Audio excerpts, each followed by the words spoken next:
Om Ajnanatimirandasya Jnananjanashalakaya Chakshuvannilitam Yena Tasmai Shri Gurave Namaha. Namo Vishnupadaya Krishna Prasthaya Bhutale Srimate Bhaktivedanta Swami Nitinamine. Namaste Saraswate Deve Gauravani Pracharani Nirvishesha Shunyavadi Paschatya Deshatarani. Jaya Sri Krishna Chaitanya Prabhu Nityananda Shri Advaita Gadadhara Shri Vasadi Gaura Bhakta Vrinda. Hare Krishna Krishna Krishna Hare Hare Hare Ram Rama Ram Hare Hare. Hare Krishna. The chanting of the holy name is an expression of the devotion of the jiva towards Krishna. So, in the beginning, the chanting of the holy name can be extremely difficult, as if climbing a mountain, like somebody is climbing Mount Everest. It can be as difficult as that. So somebody may wonder why chanting is so boring or why chanting is so difficult. It becomes so tedious. And the two great enemies can attack us during chanting. One is the sleep and another one is mind wandering. And these are commonly experienced by many devotees. It's nothing new. And we should not get shocked. Why is it happening? Because according to Bhagavad Gita, there are three gunas, Sattva-guna, Raja-guna and Tama-guna. Prabhupada said if somebody oversleeps, he becomes lazy. And somebody undersleeps, he becomes crazy. So Prabhupada said, we don't want lazies and crazies, he said. So we want people who have sound sleep, 6 hours of sleep at night properly, and then you are brisk and alert and awake. I think volume is not good there, right? No, this is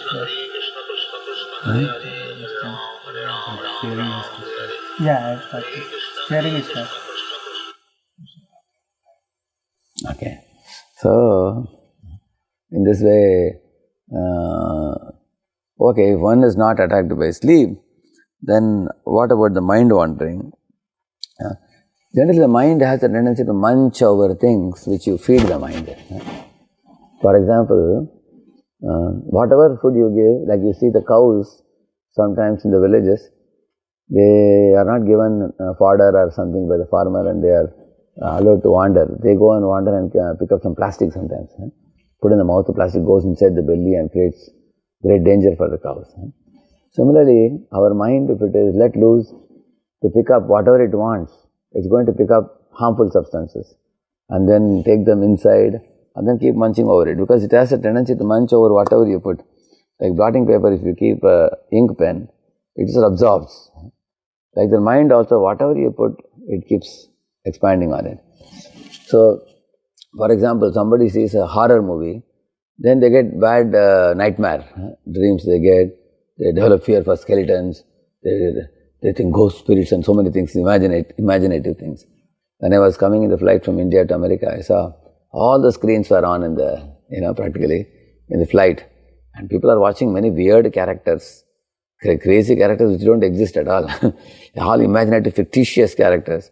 And unnecessarily watching those dangerous things. Some of them are watching horror movies, breaking of planes and breaking of cars and people hitting one another and everything. So this kind of either trauma-producing inputs are given to the mind. And this is the reason why the mind becomes negatively driven. So, the inputs to the mind have to be pure and sublime. And once we come to Krishna consciousness, we can know that now I have to be very attentive about the inputs I give to the mind. Just like, for example, the person who is very health conscious, they will buy only a sealed bottle of water to drink. They will not just drink water anywhere because it will contaminate us. Similarly, before they put any food in the mouth, they will be very attentive, to check what is the contents and everything. In the same manner, just we are very careful about the body, we all have to become very careful about the mind also. What inputs we take into the mind. This is called GIGO principle, we call it. Good in, good out. Garbage in, garbage out. So Prabhupada said, in the early stage of ISKCON, Prabhupada was telling that devotees are getting too much garbage from the outside world and that is polluting their minds and degrading them. So therefore he wrote Krishna book based on the 10th canto of Srimad Bhagavatam. And Prabhupada said, if somebody reads Krishna book in the night before going to bed, they will get Krishna dreams, he said. And then the more we read, when I read Krishna book, I have read it several times. I have underlined and I have given some headings and all.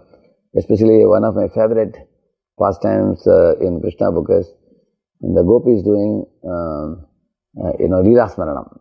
When Krishna is entering the forest, how the cuckoos are cooing and welcoming, and peacocks are dancing and welcoming. Yamuna is throwing a lotus flower in Krishna's lotus feet.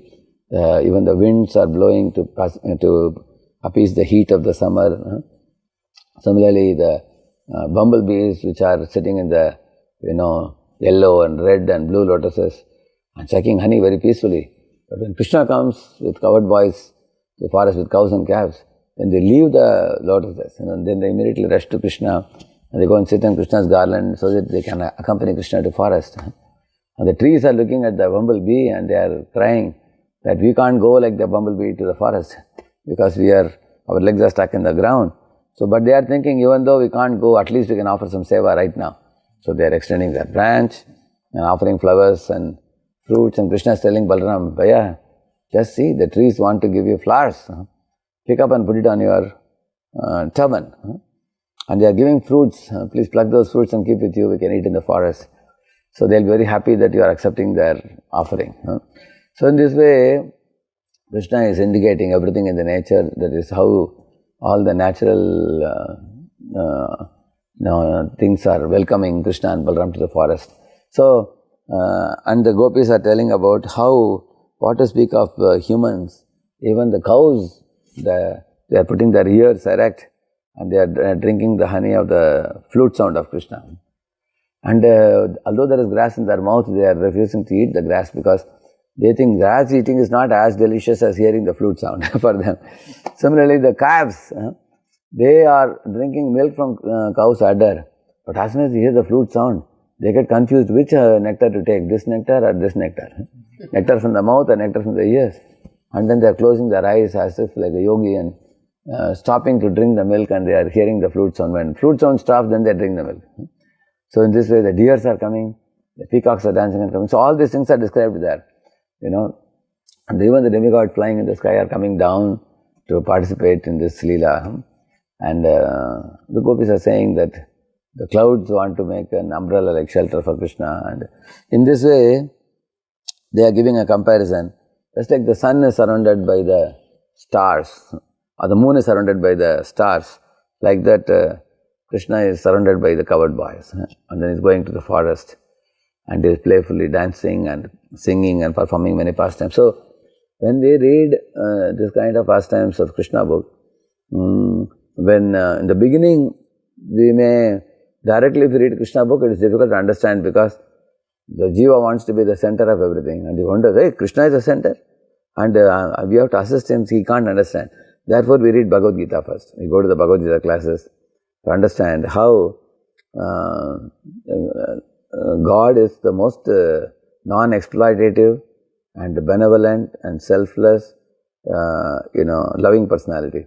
And he deserves to be loved, worshipped, adored, admired, and even we can keep his lotus feet on the top of our head. He's such a good person.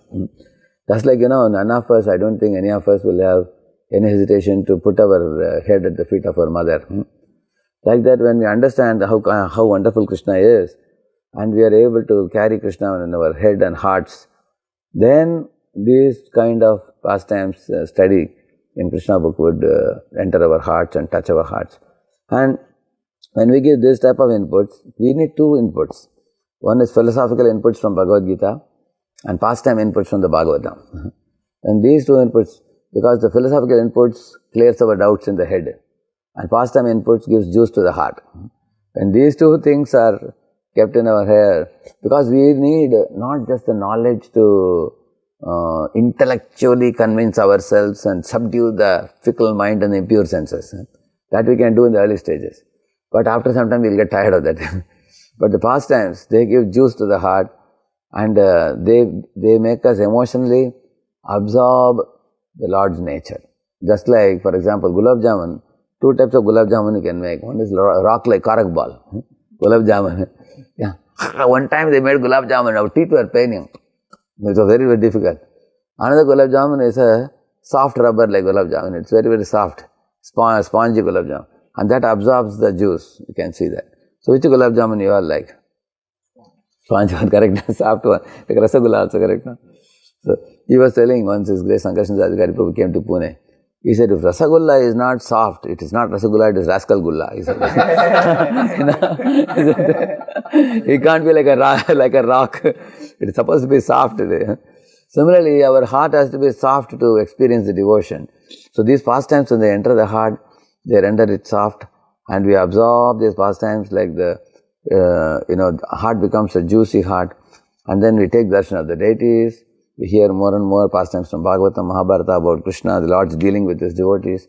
So the heart goes on resonating with the Lord's goodness and kindness, and Krishna becomes all important for us in our life. Earlier we think, I am there and Krishna is also there in one corner. We think like that. Later on, Krishna is there and I am also at his lotus feet. That's a big difference. Earlier, we were very big and Krishna was in one corner. The early stage of spiritual life. The later stage of spiritual life, Krishna is everything. Krishna is my mother, Krishna is my father, Krishna is my friend, Krishna is my most beloved, Krishna is my be-all and end-all. And I will feed Krishna, I will dress Krishna, I will decorate Krishna, and I will do what pleases Krishna, and I will assist the devotees of Krishna, like Srila Prabhupada and Acharyas and everybody. So our heart is resonating with Krishna like that. At that time, when our heart becomes like this, then we understand, I am small, God is great. When the feeling comes, then devotion will come gushing out of our heart, naturally towards Krishna. Not only during chanting, even at other times of the day, you are walking, going, coming, you look at a garden with beautiful flowers, you think, how wonderful Krishna must be. If his creation is so beautiful, how much more wonderful he will be. And when Nanda Baba heard the cuckoo sound, he told Uddhava, when I hear the cuckoo sound, it looks like Krishna is calling me. So one of his creations can sing so sweetly, very, very sweet voice. So when Krishna speaks, it must be far more sweeter than cuckoo, because cuckoo is whose creation? Krishna's creation. So in this way, devotee is able to gradually remember Krishna by looking at everything in the world around us. So we have to bring our head and heart to the chanting of the holy name, and then the chanting of the holy name will become a very meaningful attempt. So what is the meaning of the chanting? Lord Chaitanya says what should be the consciousness the mood with which one should chant. Ayinandatanuja kinkaram patitam mam vishame bhavam budhau kripaya tava pada pankaja stita dhuli sadrisham vichintaya. He says, my dear Lord, somewhere or other I have fallen into this ocean of birth and death. Please pick me out and place me at your lotus feet as one of the millions of devotees. Like that he is praying. So I heard a story of how an ant was moving in a tree branch. Somehow it slipped and fell, but then below was the river. So the river water was fastly flowing and the poor ant was like sort of getting drowned. And the ant thought, my end has come now. But then fortunately there was a dove sitting in the branch.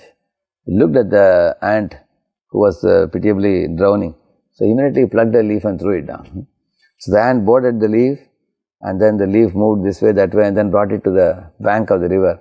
And the ant's life was saved. And then the ant again climbed up the branch of the tree, and now he lived very carefully now. So now what is the moral of the story? We are like the ant, somehow we have slipped and fallen into this ocean of birth and death. And we are drowning also. And who is dove? Acharyas like Prabhupada. And they are plucking and putting the leaf of the practices of devotional service, like chanting, reading, temple, prasadam, holy dhams, yatras, and then different type of association. In our ISKCON communities, for the boys, we have boys. For the girls, we have girls. Children, we have children association. For the householders, the other mature householders available. So we get a community of wonderful Vaishnavas who are all faithfully practicing devotion service. So this is like the leaf that is put for us. We just have to board the leaf of ISKCON, stay safe, and we will be led to the bank of the river, and then we will be saved. So in this mood, that what we have received is very rare, and we should be grateful for what we have received, and thankful and grateful in the background of our heart. And while chanting the holy name, three things are very important. All of you please repeat. Chant audibly. Pronounce clearly. Hear attentively. So one should not chant too softly because we may go to sleep. Like that some people do. Prabhupada says, hissing like a snake, he says, one should not do. He says, 3 movements should happen. Upper lip, lower lip and tongue. All of you chant, Hare Krishna, Krishna Krishna, Hare Hare, Hare Rama, Rama Rama, Hare Hare. Neither one should chant. Chant audibly. And pronounce clearly, he says. One should not so fastly chant that we mumble. Like that one should not do. Because the many Hares will get swallowed in that. So therefore, Hare Krishna, Krishna Krishna, Hare Hare, Hare Rama, Rama Hare Hare. Clear pronunciation should be there. So chant audibly, pronounce clearly, and thirdly, hear attentively. So hearing attentively is difficult because mind wanders. Krishna says, Yato yato nischalati manaschanchalam astiram tatastato niyame etat atmani eva vasham nayet. As and when the mind wanders, pull it back, and then focus it. So just like sometimes parents have experienced, a baby is sitting, and when you grew up, you have small 2 babies, isn't it? And suddenly they get off the lap and they crawl and they go to the door. Then immediately bring them back and put them back on the lap. And then you are hearing the class or something. Suddenly you find, where are they? Again they go, correct, no? Just like pulling the baby, same manner we should bring the mind back. When you are chanting Hare Krishna, the mind immediately thinks, what about tomorrow? I have to plan for today evening this program. No. Mind, again pull it, hey, not there, come here. Hear the holy name. Don't go there, come here. That's how we have to do. Prabhupada says in one lecture. So in this way, pull it back and try to hear. And eventually, by that repeated practice, we will be able to bring the mind to the holy name. At least you will hear 3-4 mantras, then mind will go. After that, 5-10 mantras, then mind will go. In this way, our amount of time in which we can dwell on the holy name will increase. And the more the mind dwells, that much purification will be faster. And it will happen. So, in essence, I was telling you that the chanting of the holy name is tedious and troublesome in the beginning. We should not get frightened by it. It's a natural phenomenon because we have been in the material world covered over for millions of lifetimes. And now, because of tamoguna, we are sometimes lazy, and rajoguna, we are crazy. So we have to go beyond the lazy, crazy zone to the sattva, and therefore we are rising early in the morning. Sleep early, rise early, and sit in the early morning hours and chant. And when you are chanting, 2 things are very important. Head and heart. Study Bhagavad Gita to get good clarity in the head. Read Bhagavatam to hear the pastimes and have juice in the heart. And avoid bad inputs to the mind as much as you are very cautious and careful about avoiding bad inputs into the mouth for eating. And then pure inputs, good in, good out. So our mind can be completely calm, cool, collected, peaceful and blissful, provided our inputs become purer and purer and purer. I can say this from my experience. In my school days, when I was a small kid, I used to read all these phantom stories and all those things, comics and everything. But after I started reading Mahabharata, Ramayana and Bhagavatam and everything, when the inputs became purer and purer, mind became completely calm, cool, collected and focused. So, let us have juice in the heart and clarity of philosophy in the head. And with that, the chanting of the holy name will be purposeful, meaningful. And we should chant audibly, pronounce clearly and hear attentively. Thank you very much. Srila Prabhupada ki, Bhakta Vrinda ki.